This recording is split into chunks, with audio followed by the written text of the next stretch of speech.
चिराग जी क्या आरोप लगाते थे भारतीय जनता पार्टी पर कि हमारे पिता का मूर्ति तोड़ दिया भारतीय जनता पार्टी के लोगों के द्वारा। साहब अम्बेडकर का मूर्ति बीजेपी के नेताओं के आदेश पर तोड़ा गया।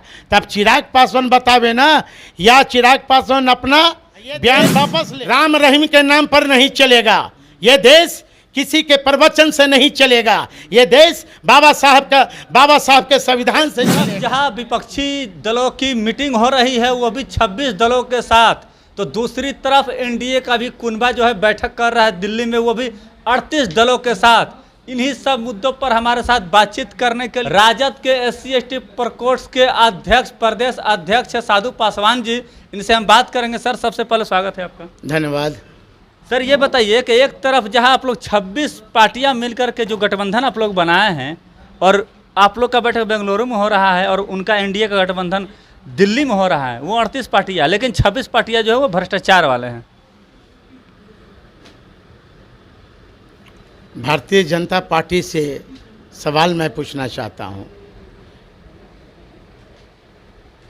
यदि महागठबंधन के लोग भ्रष्टाचारी हैं तो एनडीए के लोग क्या वॉशिंग पाउडर के धोए हुए हैं? क्या हुआ इन पर? प्रफुल्ल पटेल पर याद है ना कि घोटाला में फंसे हुए हैं। अजीत पवार जी का क्या हुआ? 70,000 करोड़ के घोटाले में जेल भी। अमित शाह जी का बोले थे उनके बारे में, जेल में चक्की पीसेंगे। आज बीजेपी में चले गए तब गंगोत्री के स्नान करके शुद्ध हो गए। हाँ, फिर प्रफुल्ल पटेल के क्या हैं? दूध के धोवे लोग हैं। इसलिए सबसे ज़्यादा भ्रष्टाचारी तो भारतीय जनता पार्टी में भरा हुआ है। आप कह रहे हैं भारतीय जनता पार्टी में भरा हुआ है, लेकिन वो लोग तो वॉशिंग मशीन में जा करके साफ तो हो गए ना। हम करे तब करेक्टर ढीला, तुम करो तो रास लीला। यही भारतीय जनता पार्टी का ये है क्या? जब आपको भी साफ सुथरा होना तो चले जाइए वॉशिंग मशीन में उनके। हम लोग मरते दम तक हम लोग नहीं जाएंगे। जो जेपी लोहिया कर्पूरी ठाकुर की बात करने वाला, अब बाबा साहब अम्बेडकर के बताए हुए रास्ते पर चलने वाले, आज हम लोग आरएसएस का एजेंडा थोड़े मानेंगे, कभी नहीं। अरे आपके जो साले साहब है माननीय सांसद चिराग पासवान जी, वो तो चले गए ना। अब वो क्या व्यक्तिगत स्वार्थ के चलते वो गए? चिरागे जी ने आरोप लगाते थे भारतीय जनता पार्टी के लोगों पर 2 साल पहले, जब स्वर्गीय रामविलास पासवान जी का इंतकाल हुआ था, तो चिराग जी क्या कहते थे? भूल गए क्या वो दिन? वो अपना बयान भूल गए चिराग जी। भूल गए। Z+ सिक्योरिटी मिल गया। अब Z+ मिले, चाहे Y+ में मिले, चाहे कोई प्लस मिले, जनता Z+ सुरक्षा वोट नहीं देती है, जनता वोट देती है।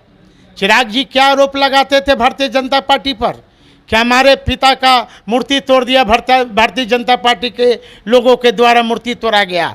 बाबा साहब अम्बेडकर का मूर्ति बीजेपी के नेताओं के आदेश पर तोड़ा गया। तब चिराग पासवान बतावे ना, या चिराग पासवान अपना बयान वापस लेता है कि खुद स्वर्गीय रामविलास पासवान का मूर्ति खुद उनके बेटा चिराग पासवान ने मूर्ति तोड़ा, और बाबा साहब अम्बेडकर का मूर्ति चिराग पासवान ने फेंका। ये तो बहुत बड़ा आरोप लगा रहे हैं। मैं 110% में अपने होश हवास में मैं बात कर रहा हूँ। दलितों के नेता चिराग पासवान क्यों तोड़ेंगे बाबा साहब का? मैं कह दिया ना, मैं होश हवास में मैं बात कर रहा हूँ। साधु पासवान उस घर का दामाद है। साधु पासवान से किसी से छिपा हुआ तो बोलेगा तो केस भी कर देंगे। अरे केस करना है ना, केस करना तो पहले तो मैं तो जांच की मांग करता हूं भारतीय जनता पार्टी से कि आप चिराग जी जो आरोप आप पर लगा रहे थे, पहले आप स्पष्टीकरण दें। स्वर्गीय रामविलास पासवान जी के बंगला में CCTV लगा होगा, चिराग पासवान CCTV का फुटेज दिखावे कि किसने तोड़ा, बीजेपी ने तोड़ा कि चिराग ने खुद मूर्ति को? जांच का विषय है। तो इधर देखिए कि हाजीपुर को लेकर के चाचा भतीजा आपस में लड़े हुए हैं। देखिए, जो व्यक्ति इमोशनल ब्लैकमेलिंग करे बिहार अपने परिवारों को और अपने बिहार के लोगों को, तो उस पर हम कैसे भरोसा करें? और जहाँ तक हाजीपुर की बात है, ये एनडीए का मामला है। एनडीए के लोग क्या करेंगे, कौन हाजीपुर से लड़ेगा? चिराग जी कंफर्म हो गया। कंफर्म कैसे हो गया? अभी क्या बीजेपी के द्वारा अधिकारी सूत्र अब ये बीजेपी के जो राष्ट्रीय अध्यक्ष हैं, क्या वो घोषणा कर दिए? आप कंफर्म रहिए इसके लिए कि वो लड़ेंगे, चिराग जी ही एनडीए का चेहरा होंगे। अब ये सोशल मीडिया पर क्या चल रहा है, क्या नहीं चल रहा, उससे हमें लेना देना नहीं है। क्या भारतीय जनता पार्टी के शीर्ष नेतृत्व के द्वारा सीट का बंटवारा कर दिया गया? उन्होंने घोषणा कर दिए, अमित शाह जी, चाहे जेपी नड्डा जी या स्पोकमैन जो भारतीय जनता पार्टी के हैं, वो सीट का बंटवारा कर दिए। ये हवा में उड़ रहे हैं अभी। अच्छा, चाचा पशुपति पारस जी नाराज चल रहे हैं, क्या लग रहा है? आप लोग स्वागत करिए क्या उनका? अब किससे नाराज चल रहे हैं? अब परमादरणीय पशुपति कुमार पारस जी जानेंगे ना। आप लोग स्वागत करिए क्या उनका अगर आएंगे तो? महागठबंधन में आएंगे तब स्वागत हमारा शीर्ष नेतृत्व फैसला करेगा। हमारी पार्टी के जो शीर्ष नेता हैं वो फैसला करेंगे, महागठबंधन का शीर्ष नेतृत्व फैसला करेगा। लेकिन वही चिराग जी क्या कहते थे कुछ दिन पहले कि ना मैं एनडीए में हूँ, तो चिराग जी आज क्या आवश्यकता पड़ी? आप अपने पिता का मूर्ति का अपमान का बदला आपने नहीं लिया।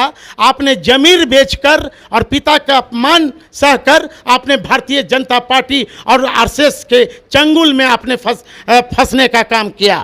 कैसे आरएसएस के गोद में बैठ के आप बोल रहे हैं? कैसे? चिराग जी गुड़ खा रहे थे, गुलगुले से परहेज कर रहे थे। हाँ, क्या चिराग जी का देश बचाने वाले के साथ गया है? नरेंद्र मोदी जी देश हित में सारा काम कर रहे हैं। ये देश राम रहीम के नाम पर नहीं चलेगा। ये देश किसी के प्रवचन से नहीं चलेगा। ये देश बाबा साहब के संविधान से चलेगा। संविधान से तो चल ही रहा है ना, कब नहीं चला है? आज बाबा साहब का संविधान यदि बीजेपी के लोग रक्षा करते तो आज हम लोग विपक्ष के पार्टी एक आज जो हो रहे हैं सिर्फ बाबा साहब का संविधान बचाने के लिए हो रहे हैं। पर लाठी तो आप लोग बरसवा रहे हैं, लोकतंत्र तो आप लोग खतरा में डाले हैं। हम करें तो रास लीला और वो लोग करें तब हम करें तो करेक्टर ढीला। अब बीजेपी के लोग करें तो रास लीला। लाठीचार्ज आप लोग ने करवाए हैं? कहाँ लाठीचार्ज हुआ में? आप तार में पीठ लगरिएगा तब पीठ छिलागा ही ना। आप लोग तो बदला ले लिए, बदला ले लिए। आप बताओ ना कि नियोजित शिक्षक या शिक्षक का प्रदर्शन था कि भारतीय जनता पार्टी का प्रदर्शन था? आप लोग बदला ले लिए ना। हमने किसी से बदला नहीं लिया। आप नियम तेजस्वी जी बोले तो याद है ना कि हमारा नाम तेजस्वी यादव है। अरे छोड़िए ना, आप कानून तोड़िएगा तो कोई भी लाठीचार्ज करेगा। तो वो बोल दिया है कि ठीक है, अगर 25 में हमारी सरकार बनती है तो आप सोच लीजिएगा आप लोग कैसे आंदोलन करिएगा। तेजस्वी जी ने बीजेपी वाले बोले हैं कि 25 में अगर हमारी सरकार बन जाएगी तो महागठबंधन वाले सोचे कैसे आंदोलन करेंगे। मुंगेरी लाल का हसीन सपना देखे बीजेपी के लोग कहते थे कि नरेंद्र मोदी शेर है, अकेला ही काफ़ी है। तो मैं बीजेपी के मित्रों से मैं पूछना चाहता हूं कि 38-39 क्यों अपना भाई बना रहे हो, साथी क्यों चुन रहे हो भाई? जब तुम अकेले शेर हो तो अकेले लड़के फरियाल हो ना। यही बिहार के लोग नहीं, देश के लोग क्या नारा लगाता था? हर हर मोदी, घर घर मोदी। वही युवा को 20 करोड़ नौकरी नहीं मिला, 15 लाख रुपए खाते में नहीं आए, वही युवा क्या नारा लगा रहा है? अरे वो जुमला था तो वही नारा क्या लगा रहे हैं नौजवान कि बर्बर मोदी, गड़बड़ मोदी। चिराग का भी नारा लग रहा है कि देखो देखो कौन आया। चिराग जी, जमुई के लोग क्या कर रहा कि देखो देखो गीदड़ भागा, गीदड़ भागा। इसलिए समय आने दीजिए, बिहार की जनता उड़ती चिड़िया को हल्दी लगा देती है। और जो 24-25 में जो चुनाव होने वाले हैं, निश्चित तौर पे भारतीय जनता पार्टी का खाता नहीं खुलेगा। चलिए, तो जो 2024 और 25 में जो चुनाव होने वाला है वो भारतीय जनता पार्टी का खाता भी नहीं खोलेगा। ये थे हमारे साथ साधु पासवान जी, जो SC/ST के प्रदेश अध्यक्ष है राजद से। तो साथियों, आपकी क्या प्रतिक्रिया है? कमेंट्स में जवाब जरूर दीजिएगा। बहुत बहुत धन्यवाद।